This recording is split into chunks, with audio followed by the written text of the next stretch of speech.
শেরপুরের নালিতাবাড়ী উপজেলার ১১ নং বাগবেট ইউপি চেয়ারম্যান ও উপজেলা আওয়ামী লীগের সিনিয়র সহ সভাপতি আব্দুস সবুরকে গ্রেফতার করেছে ময়মনসিংহ কোতোয়ালি থানা পুলিশ।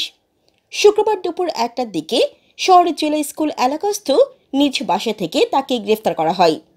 কোতোয়ালি থানার ওসি শফিকুল ইসলাম খান বিষয়টি নিশ্চিত করেছেন। পুলিশ জানায়, গোপন সংবাদের ভিত্তিতে ময়মনসিংহের কোতোয়ালি থানা পুলিশ শহরের জেলা স্কুল এলাকায় আব্দুস সবুরের বাসায় অভিযান চালায়। এ সময় ওই বাসা থেকে তাকে গ্রেফতার করা হয়।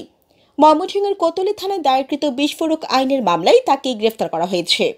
আব্দুস সবুর নালিতাবাড়ী উপজেলা আওয়ামী লীগের সিনিয়র সহ সভাপতি ছাড়াও ৩ বারের বাগবেট ইউপি চেয়ারম্যান।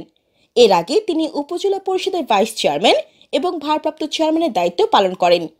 তারও আগে তিনি আরও একবার বাগবেট ইউপি চেয়ারম্যান হিসেবে নির্বাচিত হন। ছাত্র জীবনে ছাত্রলীগের রাজনীতি ছাড়াও নাজমুল স্মৃতি কলেজ ছাত্র সংসদের ভিপি নির্বাচিত হন। সম্প্রতি তার বিরুদ্ধে ইউনিয়ন পরিষদের অধিকাংশ সদস্য নানা অভিযোগ এনে সংবাদ সম্মেলন এবং মানববন্ধন করেন। জান্নাতুল আফসানা, চ্যানেল বাংলা।